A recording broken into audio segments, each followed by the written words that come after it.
사람을 위한 경제, 생생경제.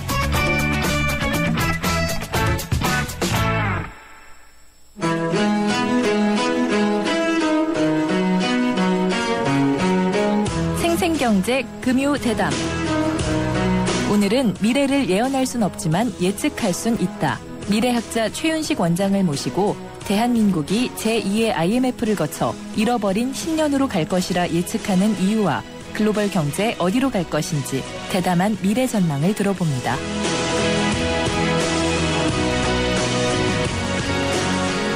네, YTN 생생경제 금요 기획 이 시간 금요일마다 저희들이 특별한 분들을 모시고 대담을 준비하고 있는데요. 앞서 예고해드린 대로 오늘은 우리의 미래에 대해서 좀 이야기를 하도록 하겠습니다. 대한민국의 미래는 어떤 방향으로 가고 있을까요? 어떻게 예측이 가능할까요? 오늘 이 시간에 아시아 미래인재연구소의 최윤식 소장과 함께 이야기를 나누겠습니다. 우리 청취자분들 궁금한 점 있으시면요. 문자로 의견 또 질문 주시기 바랍니다. 우물정 0945 샵 0945 50원의 유료 문자 이용하실 수 있고요. 또 저희 전용 애플리케이션 예스로 듣고 계신 분들 역시 메시지 창에 질문 남기실 수 있습니다. 자, 최윤식 소장 저희 스튜디오에 나와 계십니다. 어서 오십시오. 네, 안녕하십니까. 네, 지방에서 조금 전에 막 올라오셨다고 들었습니다. 네, 부산에 강의 끝나고 지금 막 곧바로 올라오는 길입니다. 예, 제가 아시아 미래인재연구소 최윤식 소장이라고 이제 소개를 해드렸는데요. 네. 흔히들 이제 미래학 뭔가 앞에 일어날 일에 대해서 이야기하는 사람이라고 하면 우리들이 선입관이 있잖아요. 네네. 엘빈 토플러도 머리가 희끗희끗하거나 네. 주름이 이렇게 잔뜩 있는 그런 석학들을 생각하게 되는데 라디오입니다만 우리 소장님은 굉장히 글쎄요, 미래학보다는 청춘 연애학? 네. 이게 더 잘 어울리실 것 같은 굉장히 말끔한 외모의 소유자시네요. 네, 감사합니다. 예, 그런 이야기 많이 들으시죠? 예, 제가 미래학자 그러면 많은 분들이 예. 말씀하신 대로 나이도 좀 들고 뭐 그렇게 생각하시는데요.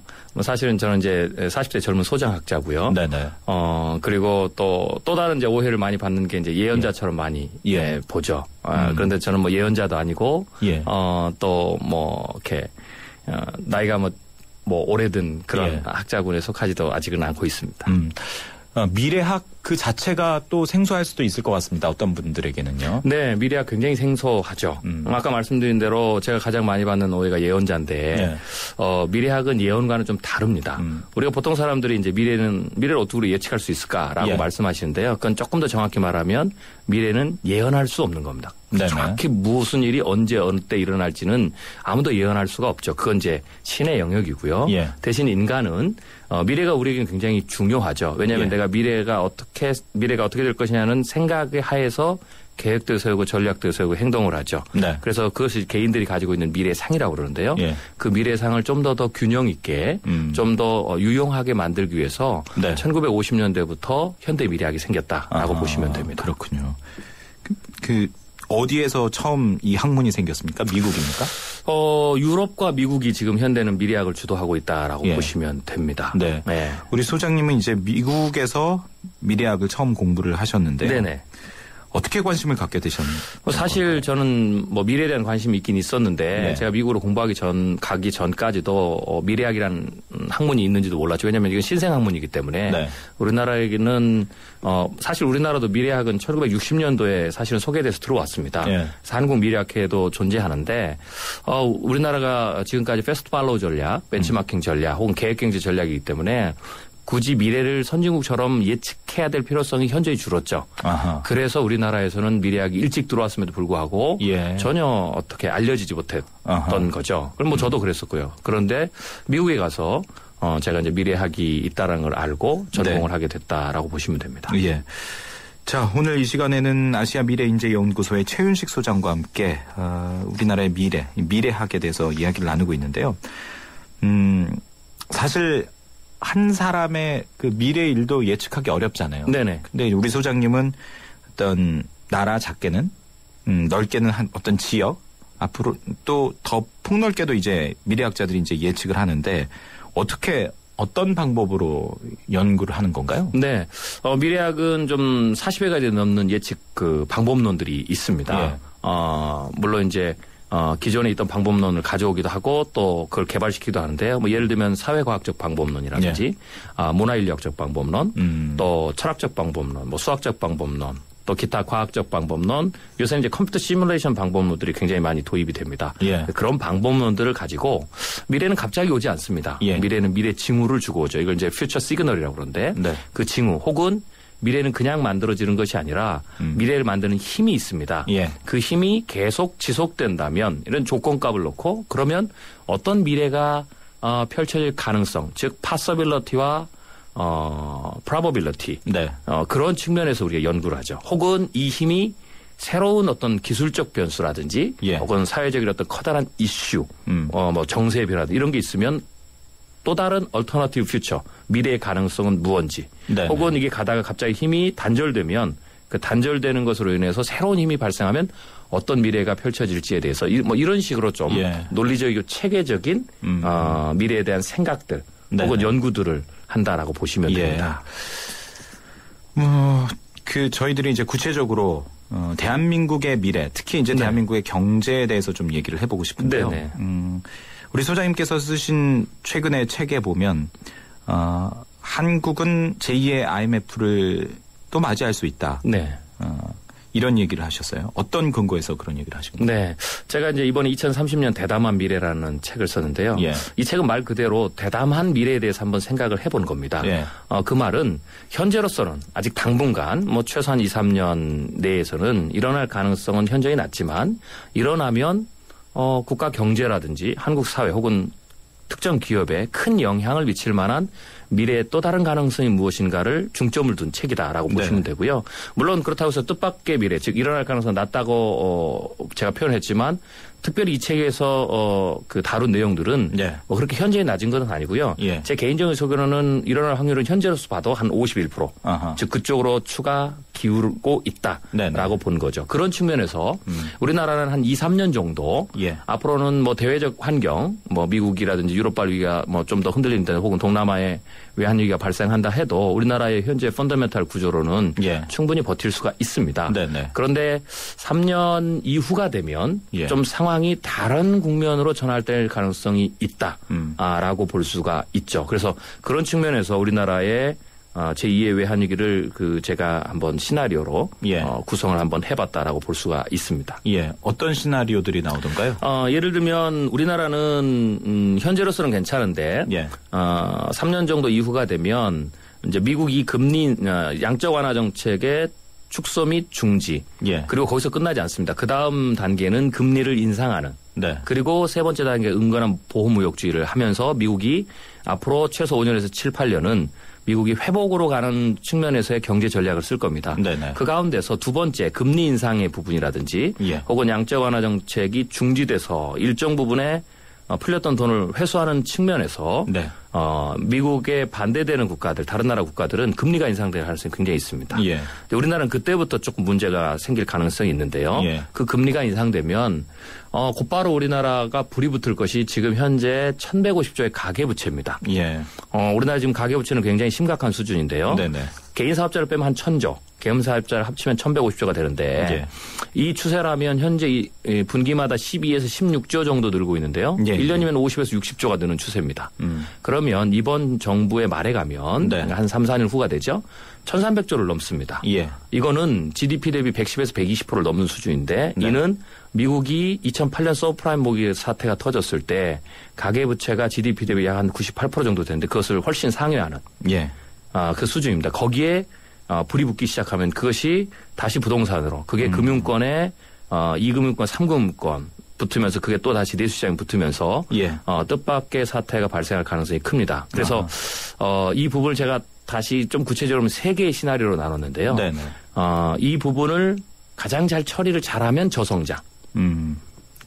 그리고 뭐 현재 상황을 보면 금융위기는 거의 일어날 건 확실성인데 언제쯤 일어나느냐가 불확실성에 속하고요. 네네. 그 금융위기를 가계부채로 인해서 발생하는 금융위기를 어떻게 해결하느냐에 따라서 그것을 더 크게 불려서 해결하느냐 혹은 해결하는 과정에서 잘못된 어떤 정책이라든지 늦은 정책으로 해결의 시기들을 늦추면서 가까스로 해결하게 되면 예. 그 과정 속에 자칫하면 제2의 외환 위기가 발생할 가능성이 충분히 존재한다. 그런데 예. 만약 그 최악의 상황까지 가게 되면 우리나라 가계부채를 해결하는 과정 속에서 정부가 또다시 부채가 늘게 됩니다. 네. 그럼 우리나라 지금 정부의 부채는 2010년 기준 IMF가 네. 개정된 기준으로 보면 우리나라는 이미 GDP 대비 80%를 넘은 선이거든요. 예. 그러면 이 문제를 해결하는 과정에서 부채가 또 늘면서 그거 제2의 외환위기를 해결한 이후에 예. 탈출한 이후에 예.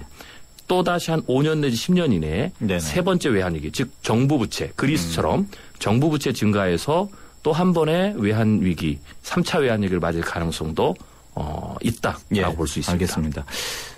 뭐 여러 가지 데이터도 얘기를 해 주시고 상황들을 얘기해 주셨는데 간략히 좀 정리를 해보면요. 일단은 제2의 IMF라고 하면 그 시작은 결국은 이제 미국이 언젠가는 금리를 인상할 그렇죠. 것이고 네. 그것도 우리나라에 영향을 미쳐서 일단은 첫 번째 가장 큰 충격이 가계부채로 올 것이다. 그렇죠. 그런 말씀이신데요. 저희들이 그 나중에 좀 얘기를 하겠습니다만 일단 가계부채 얘기를 하셨기 때문에 네, 가계부채의 상당수가 사실 그거잖아요. 그렇죠. 부동산을 구매하면서 만들어진 게 가계부채죠. 네. 예. 예를 들면 이제 미국의 우리가 예를 한 번 더 이야기를 해야 되는데요. 사실 2008년 서브프라임 모기지 사태는 네. 신용이 낮은 사람들이 주택을 사서 생긴 문제, 우리 이렇게 생각하는데요. 예. 좀 더 정확하게 얘기하면 신용과 상관없이 자기의 신용을 넘어서는 수준의 돈을 빌려서 예. 그것을 빚을 내서 갚지 못해 생긴 겁니다. 그런데 예, 그 부채가 어디서 발생했냐면 부동산을 사면서 했죠. 네네. 우리나라도 마찬가지입니다. 예. 우리나라가 신용자들 뭐 8등급, 9등급, 10등급 되는 사람들이 집을 사서 문제가 아니라 네네. 1등급이라고 할지라도 자기 소득으로는 절대로 원금을 갚을 수 없는 네. 혹은 원금을 갚기 굉장히 힘든 갚으려면 하우스푸어가 돼야 되죠. 그런 사람들이 집을 사서 생긴 문제가 현재 우리나라 부동산의 문제고 그것이 결국 가계부채를 만들었고요. 예. 그 가계부채 중에서도 특별히 주택담보대출의 78%가 유동금리입니다. 즉 금리가 낮을 때는 계속 내려가지만 갑자기 금리를 올리기 시작하면 금리가 계속 올라가면서 예. 이자조차도 그렇죠. 감당하기 힘든 상황에 그룹이 나오면서 사실 5 내지 10% 정도만 나와도 예. 이게 다이나믹스가 만들어지면서 주택시장과 가계부채 시장에 큰 충격을 주게 된다라고 볼 수 예. 있죠. 뭐 흔히 말하는 이제 깡통 주택이 된다. 네네. 그런 말씀이신데요. 그렇다면 이제 그 부동산 시장에 대한 전망도 책에 보니까 하셨던데 네네.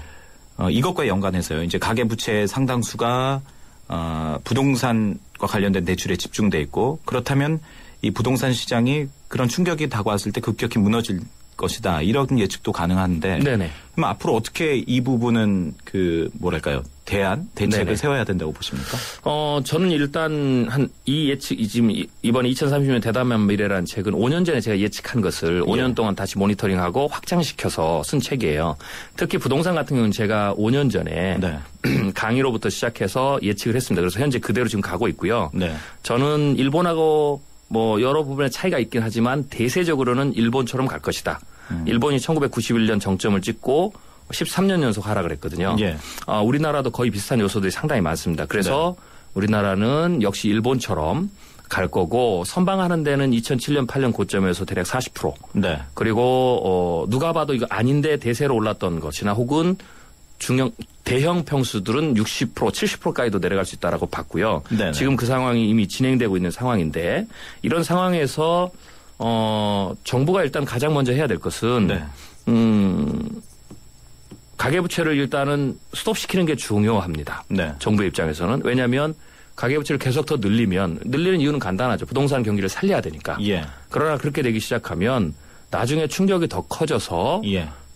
충분히 지금에서 스톱시키면 구제할 수 있는 네네. 그러한 가계부채를 가진 사람들을 더 피해자로 만들 수가 있고요. 예. 뭐 사실은 현재로서는 좀 더 정확히 얘기하면 전세자들 중에 한 20에서 25% 정도는 이 위험권 안으로 이미 들어와 버린 상황 있죠. 예. 그래서 정부가 그게 중요하고요. 개인들 같은 경우에는 사실 자기가 집이라는 것은 네. 이자를 잘 낸다고 해서 내 집이 되는 게 아닙니다. 예. 예를 들면 우리가 보통 은행 이자 5%. 그럼 우리는 보통 이렇게 생각하거든요. 네. 와, 싸다. 예. 근데 5%라는 말은 20년간 이자 내면 원금만큼 이자 내고 원금은 그대로다.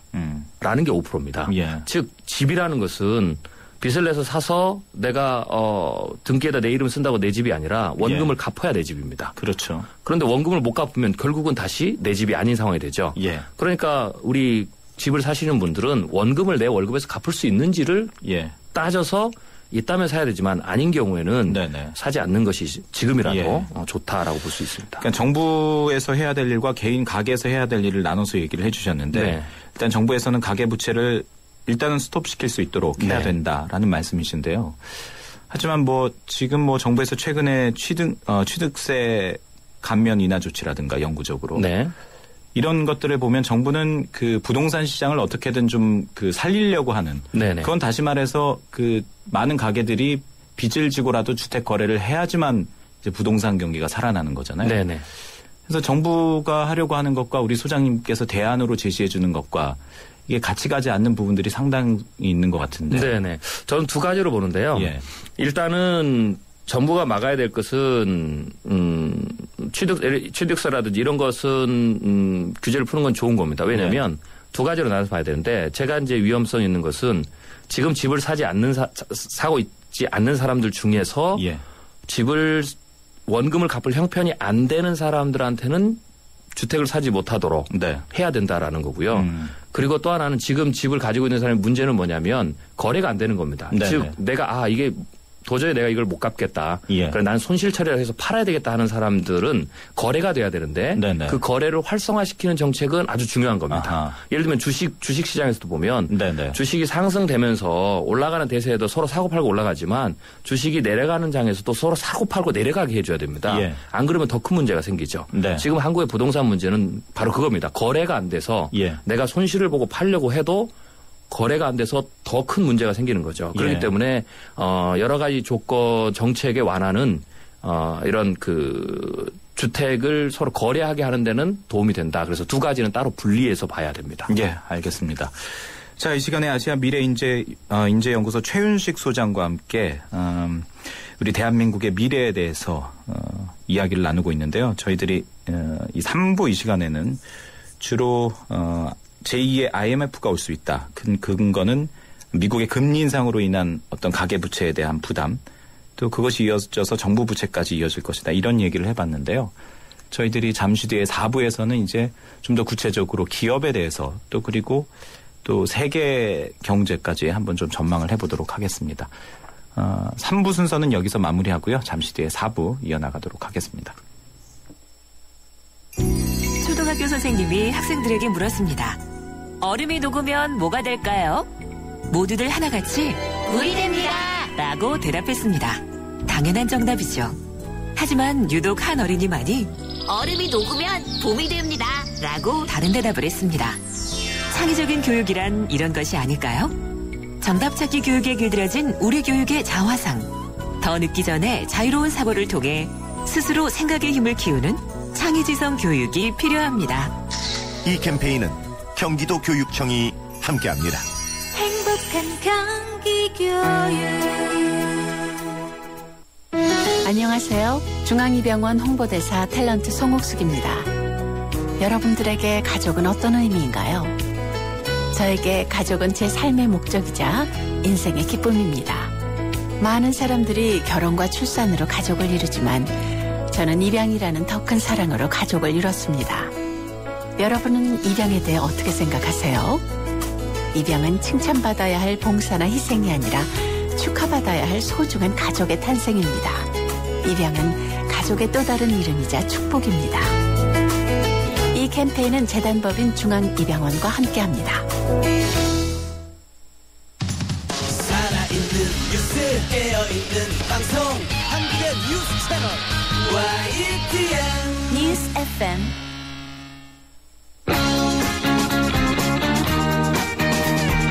당신의 지갑은 안녕하십니까?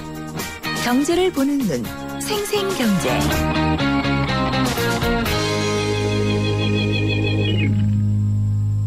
네, YTN 라디오 생생경제 4부입니다. 이 시간에는 아시아 미래인재연구소의 최윤식 소장과 함께 금요기획 준비하고 있습니다. 광고 들으시고요. 이야기 이어나가겠습니다.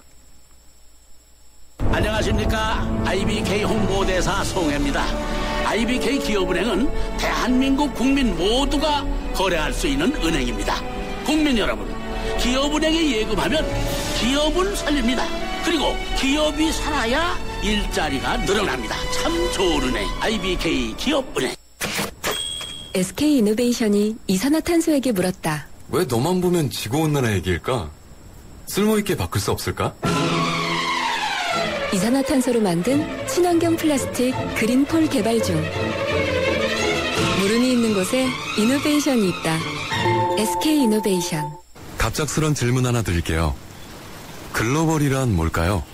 수출? 세계화. K-POP? 599개 부품 회사들이 자동차 회사와 함께 해외로 진출했다는 뉴스. 이건 어때요? 이렇게 따뜻하고 기분 좋은 글로벌. 더 나은 미래를 향한 동행. 현대자동차그룹. 네, YTN 라디오 생생경제 금요기획 이 시간에는 아시아미래연구소의 최윤식 소장과 함께 이야기 나누고 있습니다. 저희들이 3부에서는요, 가계부채를 중심으로 또 부동산까지 이어서 좀 얘기를 해봤는데요. 잠시 좀 열기를 식히기 위해서 네. 제가 번외의 질문을 좀 드려보겠습니다. 네. 우리나라의 제2의 IMF가 온다. 또 앞서 이제 얘기할 대기업도 무너질 것이다. 네. 여러 가지 있던 위기를 어떻게 보면 위기에 대한 경종을 울렸는데요. 네네. 근데 이제 미래학이라는 것이 어떤 긍정적인 것을 얘기했을 때 그 사람들이 잘 될 테니까라고 하기 때문에 귀를 안 기울일 수 있기 때문에 미래학이라는 네. 그 존재학적인 한계가 결국은 좀 부정적인 것. 어떻게 보면 그 위기를 더 부풀려서 얘기할 수밖에 없지 않느냐. 이렇게도 좀 반론을 할 수 있을 것 같은데. 그것도 이제 미래학에 대한 큰 오해 중에 하나입니다. 예. 제가 이제 우리 그 강의를 할 때 기업인들한테 이런 얘기를 합니다. 미래는 부정적으로 봐도 안 되고 네네. 긍정적으로 봐도 안 된다. 미래는 객관적으로 보려고 노력해야 된다. 예. 그러나 거기에 대응하는 자세는 긍정적으로 해야 된다. 이런 얘기를 합니다. 예. 제가 지금 위기에 대해서 얘기하는 것은 크게 보면 미래는 앞으로 1, 20년은 굉장히 커다란 변화가 있을 겁니다. 그 말은 커다란 위기와 커다란 기회가 공존한다라는 거고요. 그러나 특히 경제적으로 봤을 때는 지난 서브프라임 전에 전 세계가 오르막길이었으니까 예. 세상이 지금 똑같습니다. 오르막길이면 내리막길이 있죠. 지금 내리막을 예. 내려가고 있다는 것을 객관적으로 지금 얘기하는 예. 거죠. 또 하나 많은 사람들은 이렇게 생각을 합니다. 기회는 생각보다 빨리 온다. 네. 그리고 위기는 생각보다 늦게 온다. 예. 근데 이게 틀린 마인드셋입니다. 좀 더 이걸 수정해야 되는데요. 이렇게 예. 봐야 됩니다. 기회의 시작은 생각보다 빨리 옵니다. 네. 변화가 빠르기 때문에. 그러나 기회를 손에 잡는 것은 생각보다 늦게 오고요. 위기는 일반 사람들의 생각보다 빨리 옵니다. 예. 이게 세상의 이치입니다. 아하. 그래서 내가 기회를 잡기 위해서는 예. 가장 먼저 뭘 해야 되느냐. 위기를 정확히 인식하고 대응하는 예. 걸 먼저 해야 예. 되는 거죠. 예. 그렇기 때문에 위기 얘기가 아하. 먼저 하는 거고 또 그게 좀 크게 들린다라고 생각하시면 됩니다. 궁극적으로 그 예측된 미래에 대한 위기에 대해서 지혜롭게 대응하는 것. 그렇죠. 이게 미래학의 목적이다. 그렇죠. 이렇게 보면 되겠군요. 네네. 우리 청취자분들께서 또 질문도 주셨는데요. 조삼득 청취자님. 앞서 저희들이 했던 얘기를 질문하셨네요. 미래학이 있는데 그렇다면 정부는 왜 부동산으로 인한 가계부채는 예측 못한 겁니까? 정부가 못한 건 아니라고 제가 보고 있습니다. 예. 못하면 큰일이죠. 그리고 사실 이거는 어려운 수학적 문제도 아니고요. 예. 웬만한 경제학자들은 다 알고 있고 이미 경고도 나오는 수준입니다. 근데 이제 그 위기에 대해서 정부가 다르게 생각하는 것은 예. 저는 그 위기를 막기 위해서는 1차적으로 가계부채를 줄이거나 수도시키는 정책을 우선 써야 된다라는 해법을 제시한 거고요. 예. 정부는 그거 말고도 네네. 다른 방법을 우선적으로 생각하는 거죠. 그게 뭐냐면 예. 가계부채를 줄이는 두 번째 방법이 뭐냐면 가계부채의 비율을 상대적으로 떨어뜨리는 거죠. 네. 그게 뭐냐면 성장률을 끌어올리면 가계부채 비율이 가계부채를 줄이지 않고도 스스로 퍼센테이지가 줄어든다. 예. 정부는 일단 그쪽을 우선 생각하고 있는 거죠. 흔히 말해서 파이를 키워서 그렇죠. 상쇄시키겠다. 네네. 예. 근데 이제 제가 생각하는 것은 네. 그게 사실 3년에서 5년 후가 되면 생각만큼 쉽지 않을 것이다. 예. 라는 거죠. 그래서 제가 삼성 얘기를 한 겁니다. 삼성 이제 말씀을 꺼내셨는데요. 삼성도 곧 있으면 무너질 수 있다. 이런 얘기를 하셨어요. 네. 삼성에서 연락 안 받으셨어요? 그 얘기 가장 많이 받는데요. 예. 삼성에서 강의 요새 계속 요청합니다. 다니고 있고요. 삼성그룹 계열사랑. 그걸 또 원하시고. 그건 아니고요. 제가 그 내용을 사실 이 책을 쓰기 전에 작년에 삼성그룹 임원들 교육을 제가 했어요. 네네. 기조연설로 삼성의 스마트 10년 전쟁 네. 그리고 미래에 대한 해법, 전략을 얘기를 했어요. 그때는 조금 제가 유하게, 즉 예를 들면 뭐 구글을 믿지 마라부터 시작해서 유하게 얘기했고요. 이 책에서는 좀 더 세게 얘기했다라는 그 차라고 보시면 됩니다. 그러면 좋습니다. 어떤 근거로 삼성도 어려울 수 있다. 심지어는 무너질 것이다. 이렇게 전망을 하신 건가요? 뭐 사실 이 책에서 가장 이슈가 되는 것 중에 이게 하나입니다. 뭐 여의도 증권가에서 화제가 되는데 뭐 제가 책에는 이렇게 표현되어 있습니다. 삼성 빠르면 3년. 늦어도 5년 이내에 몰락이 시작된다. 근데 몰락이라는 이 단어는 출판사가 마지막 교정하면서 쓴 단어고요. 원 저자의 저의 원 워딩은 이겁니다. 빠르면 3년, 늦어도 5년 이내에 삼성그룹, 특히 삼성전자, 그중에서도 갤럭시 스마트폰 이 사업은 창사 이래 최고의 위기에 직면한다. 그 위기를 극복하면 삼성이 더 강하게 갈 수 있지만 극복하지 못하면 애플이라든지 노키아라든지 소니, 야후, 모토로라 같은 운명에 처할 수도 있다라는 게 이 책의 요지고요. 그것을 극복하려면 어떻게 해야 되느냐라는 것이 사실은 본문을 읽어보신 분들은 그 책의 핵심입니다. 네, 그렇다면 그 삼성전자라는 그 특정 기업을 염두에 두신 건가요? 아니면 그 삼성전자가 뭐 대표적으로 하고 있는 이런 스마트폰 그 업계까지 같이 얘기를 하시는 건가요? 전체를 다 얘기한 거라고 보시면 그 근거를 좀 들어볼까요? 뭐 예를 들면 제가 이제 이런 표현을 했습니다. 강의 때도 이런 얘기를 했는데 그럼 삼성전자에 만약에 위기가 온다면 어디서 시작되느냐? 저는 이렇게 얘기했습니다. 삼성전자의 위기는 주식시장부터 시작될 것이다. 자, 왜 그러냐면 삼성의 위기는 이렇게 봐야 됩니다. 뭔가를 잘못해서 혹은 능력이 없어서 삼성이 위기에 빠지는 게 아니고요. 삼성이 잘해서 위기가 시작되는 겁니다. 어떤 물건이든지 간에 예를 들면 100개를 팔 수 있는 시장이 있다고 생각해 보겠습니다. 그러면 1등이 되면 그 100개를 10년간 나눠서 팔아야 10년 동안 주가가 올라가는데 삼성은 너무 잘해서 5년 안에 끝낸다는 겁니다. 즉 성장의 한계에 스마트폰 하나 가지고서는 성장의 한계에 3년 내지 5년이면 도달한다. 그러면 그 성장이 계속 그 예전의 과거대로 추세대로 못 가면 주식시장은 거기가 맥시멈이라고 생각하고 팔기 시작하죠. 그 위기가 시작된다라는 거죠. 그러니까 삼성이 3년에서 5년 이후에 그것을 겪지 않으려면 스마트폰을 서브로 밀어낼 수 있는 스마트폰을 대체하는 주력 사업 상품을 그때 내놓아야 된다는 겁니다. 그러면 삼성은 계속 간다. 근데 사실 그게 쉽지 않다라는 거죠. 그 앞서 이제 부동산과 관련돼서 가계부채 얘기하시면서 정부는 대안으로 어떤 경제 성장률을 끌어올려서 그걸 상쇄시켜 보겠다. 그 중심에는 대기업이 많이 포함되어 있습니다. 그렇죠.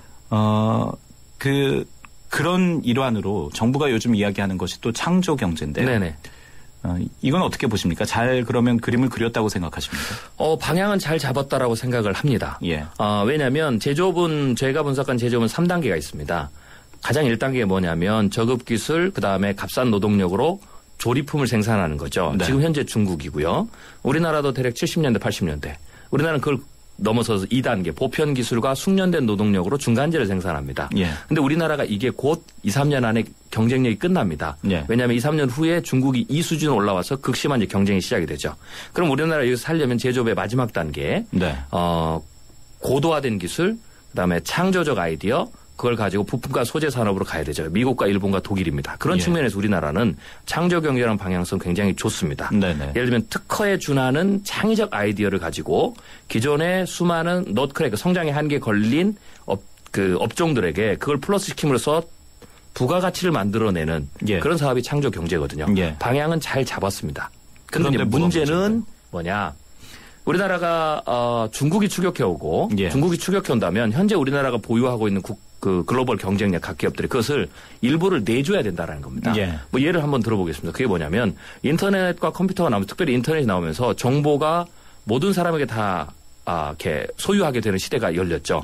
그러다 보니까 그 전에 정보와 이러한 것들을 독점했던 언론과 방송사들은 어떠한 위기를 맞았냐면 방어를 했죠. 네. 그리고 아무리 방어를 해도 조금씩 좀 내주게 됐죠. 예. 그러한 것이 우리나라의 모습이다. 기업들의 모습이라고 보시면 돼요. 그러면 예. 그 내준 만큼을 다른 새로운 산업에서 가져와야 되는데 그거는 속도가 오래 걸립니다. 즉 신산업으로 넘어가는 데는 예. 아무리 열심히 해도 10에서 15년 걸리고요. 예. 그러나 중국한테 추격되는 것은 5년, 10년이면 끝나죠. 제가 보는 것은 그 5년 정도의 시간차가 네네. 우리나라 기업과 국가 경제에 굉장히 중요한 리스크다라는 거죠. 예, 알겠습니다. 그 중국 이야기를 하셨으니까요. 네네. 그 중국 질문을 좀 드리도록 하겠습니다. 네네. 중국이 좀 단순하게 좀 질문을 드리겠습니다. 네. 중국의 경제 성장, 중국의 영향력 확대가 우리나라의 미래에 득이 됩니까? 해가 됩니까? 당분간은 득이 되지만 예. 장기적으로는 저는 뭐 그렇게 크게 실이라고도 안 보는데 예. 우리가 지금까지 얻었던 그런 득은 되지 않을 것이다. 특별히 산업 부분에서는 예. 중국은 우리나라 경쟁을 하고 지금은 중국이 우리나라와 다른 제조업 시장을 가지고 있기 때문에 중국이 계속 성장을 해서 경제가 성장하는데 우리나라 산업과 거의 큰 충돌이 없죠. 근데 이미 시작됐고요. 근데 예. 앞으로 중국의 경제 성장은 우리가 중국에 수출할 것도 많이 있지만 수출 예. 품목이 겹칩니다. 중국 회사들하고. 그러면 결국 수출이 아니라 오히려 네. 거꾸로 경쟁이 돼서 잃을 게 더 많아지는 거죠. 예. 그럼 앞으로 중국의 경제 성장, 특히 산업의 성장 그쪽으로 가기 때문에 우리가 뭐 가서 서비스업이나 뭔가를 하는 건 뭐 문제가 안 되겠지만 예. 이 산업과 그 부분에서는 오히려 우리에게 해가 될 가능성이 상당히 크다라고 봐야 됩니다. 네, 이 부분도 역시 그렇다면 어떤 대책들을 좀 세워야 될 것 같습니다. 네네. 앞서 관련해서 좀 얘기도 하셨고요. 그러면요, 그 세계의 어떤 경제 흐름이나 패권을 놓고 봤을 때 요즘 G2라고 얘기를 많이 네네. 하잖아요. 미국과 중국. 많은 미래학자들이 중국이 언젠가는 미국을 넘어설 것이다. 이렇게 네. 예측하고 있는 걸로 알고 있습니다. 네. 어떻게 동의를 하십니까? 저도 그 시나리오를 반대하지는 않습니다. 예. 현재까지는, 지금까지는 가장 유력한 시나리오죠. 근데 제가 이 책에서 좀 더 다른 시나리오를 생각해 봤습니다. 물론 IMF도 2018년이 되면 중국의 GDP가 미국을 추월한다라고 예측을 했습니다. 네. 정확히 얘기하면 구매력 기준 GDP입니다. 근데 저는 좀 다르게 보는 게 네. 미국과 중국의 경쟁 관계에서는 구매력 기준 GDP는 별로 큰 의미가 없다라고 예. 생각을 합니다. 저는 오히려 중국이 미국을 넘어서려면 G1에 올라가려면 일단 첫 번째 명목 GDP가 예. 실질 GDP가 미국을 추월해야 된다. 지금 현재는 한 절반 정도 되거든요. 예. 왜냐하면 G1의 자리는 자이반 타이반으로 전 세계에 분쟁이 일어나면 다 개입을 해야 되고요. 예. 그러기 위해서는 전 세계에 군대를 배치할 수 있어야 됩니다. 그래서 네. 미국의 국방비가 대략 한 6,800억 달러를 1년에 지출하는데 네. 2위에서 10위, 중국을 합친 2위에서 10위에 보다 많습니다. 예. 중국이 2008년 기준으로 미국 국방비의 18.7% 정도밖에 안 돼요. 네네. G1의 자리는 그것을 감당해야 됩니다. 또 기축통화를 하게 되면 무역수지 적자와 재정수 적자를 감내하면서 다른 나라들의 수출을 받아줄 정도가 돼야 되죠. 예. 즉 부채가 증가해야 됩니다. 이 두 가지만 봐도 그걸 다 감당하려면 명목 GDP가 미국을 넘어서지 않으면 그 두 가지가 힘들고요. 예. 또 우리가 앞으로 20년은 중국의 밝은 면보다 어두운 면도 이제 관심을 가져야 됩니다. 예. 예를 들면 중국은 3조 5천억 달러가 되는 외환보유를 가지고 있죠. 네네. 어마어마합니다. 우리나라 10배가 넘습니다. 그런데 중국은 GDP 대비 이미 중국 정부가 공식적으로 발표한 것만 GDP 대비 국가부채가 예. 80%입니다. 5조 예. 달러입니다. 그러니까 지금 중국이 미국에 대해서 GDP 100%가 넘는 부채를 가지고 뭐라고 그러는데 예. 사실 저는 중국은 그럴 자격이 별로 없다. 아하. 본인은 80%거든요. 예. 80이나 100%나. 그래서 그런 측면에서 중국에 대해서 이제는 새로운 시나리오를 생각해야 되고요. 예. 중국은 영원히 성장하는 그러한 나라가 아닙니다. 네. 역사상 그런 나라가 없고요. 점점점 성장률이 떨어질 겁니다. 물론 절대적인 커지지만 성장률은 떨어진다. 그런 측면에서 제가 이런 것들 다 고려해서 예. 시나리오를 6가지를 세워서 내린 결론이 명목 GDP를 중국이 미국을 추월하는데 40년 이상 걸립니다. 예, 그렇군요. 저희들이 이제 주로 경제적인 관점에서 얘기를 하고 있는데요. 네. 중국에 대해서 한 가지만 더 이제 짚어보고 싶은데 네네. 많은 서구학자들이 중국의 이른바 그 공산당 일당 체제 네네. 이게 과연 유지가 할 것이냐. 네. 그동안에 뭐 GDP가 1000에서 2000 사이가 되면 대부분의 국민들이 민주화에 대한 열망, 본인이 네. 직접 지도자를 뽑고자 하는 그런 열망, 네네. 이런 것들이 터져 나온다. 뭐 중국 지도부도 그런 부분에 대해서 상당히 걱정을 하고 있는 걸로 알고 그렇죠. 있는데요. 어떻게 전망을 하고 있습니까? 사실 이 민주화의 열망, 즉 그러니까 우리를 이끄는 지도자를 내 손으로 뽑는 거는 인간의 본능입니다. 예. 그렇기 때문에 본능이기 때문에 어느 누구도 거스르기가 힘들다라고 봐야 되겠죠. 그래서 그 본능을 자극하는 게 경제 성장입니다. 네. 사람이 경제 성장에 한번 들어가고 자유에 대해서 맛을 보게 되면 인간이 그걸 제어할 수가 없습니다. 자유를 완벽하게 만끽하기를 원하죠. 그거는 대통령을 뽑는데도 마찬가지입니다. 지도자를. 예. 그런 측면에서 중국에서는 계속해서 공산당이 아무리 지배를 잘해도 예. 아무리 잘해도 결국 당은 그 내부에서는 뭐 민주적으로 선출한다고 하지만 국민의 입장에서는 당 하나거든요. 예. 그거는 중국의 국민들이 끊임없이 요청하는 것이고요. 만약 이런 상황 가운데 예. 미국과 중국이 패권 다툼이 굉장히 심해지면 네. 미국의 입장에서는 중국은 그냥 굿마켓 G2로서의 시장으로 좋아하는 겁니다. 예. 근데 그 G1으로 올라서고자 하면 미국도 견제를 해야 되겠죠. 예. 그중에 굉장히 좋은 수 중에 하나가 러시아를 붕괴시켰던 것처럼 네네. 그렇게 경제를 한번 흔들고 중국 공산당을 양당으로 만든다든지 네네. 그러면서 중국의 어떤 그 지체를 예. 만들어내는 것이 또 다른 전략이 되겠죠. 그게 이제 맞물리면 예. 사실은 또 다른 가능성이 일어날 수 있죠. 예, 알겠습니다. 자, 이 시간에 아시아 미래인재연구소의 최윤식 소장과 함께 금요기획, 금요대담 진행하고 있습니다. 저희들이 지금 글로벌 경제에 대해서 좀 얘기를 하고 있는데요. 네네. 아무래도 이제 가장 관심이 그 미국 경기 과연 회복될 것이냐. 네네. 워낙 국내 경기에 많은 영향을 미치니까요. 네네. 어떻게 전망을 하십니까? 미국 경기가 회복되는 건 당연한 거죠. 네. 네, 내리막이 있으면 오르막이 있는 거니까요. 예. 지난 5년 동안 미국 경제가 계속 내려왔기 때문에 사실 그 기술 버블이 터지면 실물 경기 침체가 한 3, 4년 네. 간다라고 지금 보통 평균 보고요. 예. 부동산 버블이 터지면 7, 8년 가는 겁니다. 예. 지금 미국은 이제 5년 정도가 지났기 때문에 네. 앞으로 한 1, 2년 정도만 더 가면 거의 바닥이다라고 아하. 볼 수가 있죠. 예. 그래서 저는 2014년, 15년 경이면 네. 미국이 턴어라운드 한다. 그 말은 완벽하게 회복되는 것이 아니라 이제는 바닥을 찍고 회복되는 국면이 시작되는 측면이 될 수 있다라고 예측을 하고 있습니다. 예. 2009년의 금융위기. 네.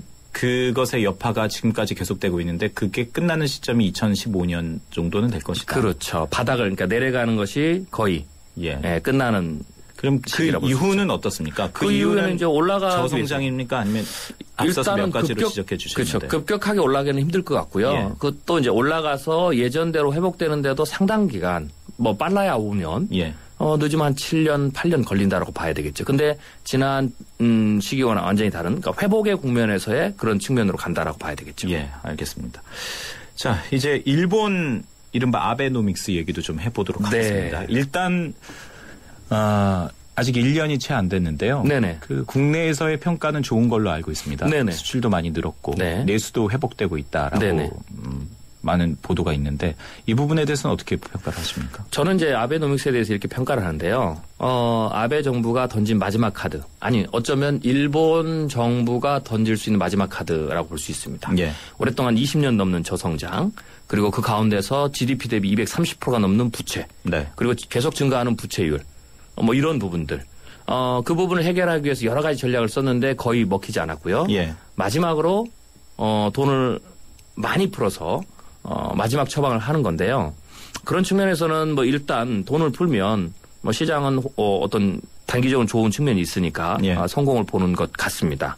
네. 그런데 장기적으로 봤을 때는 사실 일본 경제에 그렇게 크게 그 도움은 안 될 것이다라고 예. 보고요. 오히려 현재 더 늘고 있는 부채 비율을 더 증가시켜서 뜻하지 않게 부채 문제가 빠르게 위기로 부상할 수도 있습니다.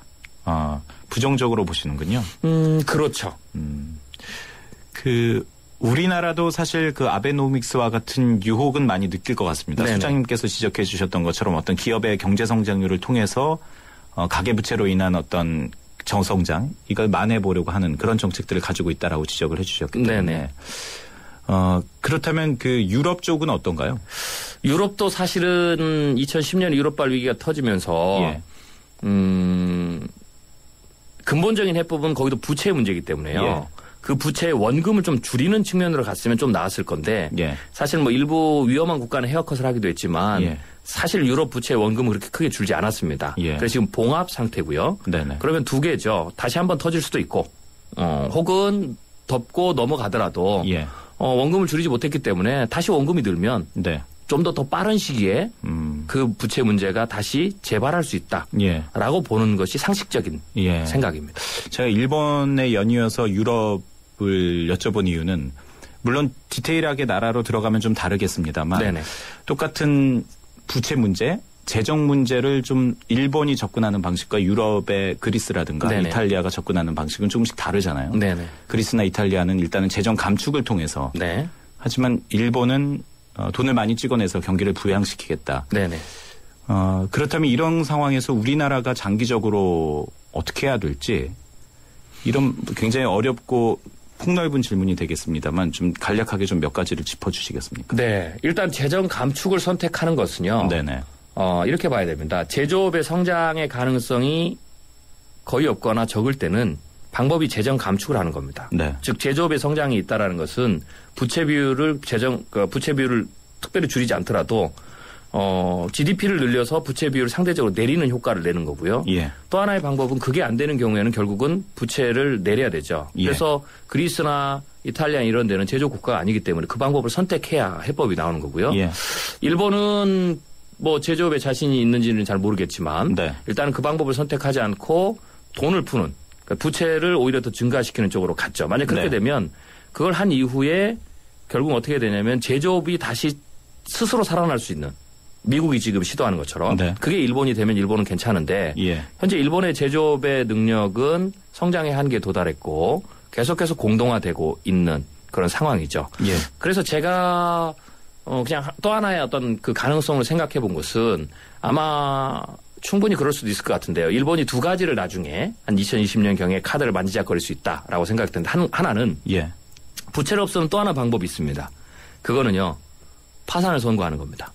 국가 부도를 그렇죠. 선언하는 거. 네, 개인이 도저히 부채를 갚을 수 없을 때는 개인 파산 회생을 신청해서 예. 내가 그것을 20년 동안 30년 동안 빚을 갚고 계속 쪼들릴 것이냐 아니면은 털어버리고 몇 년간 금융거래를 못하고 다시 내가 회생할 것이냐 하는 거 똑같은 거죠. 이거 인간의 남미에 그렇게 하는 그렇죠. 나라가 있으니 본능이죠. 예. 그런 측면에서 부채를 털어버릴 가능성도 있고요.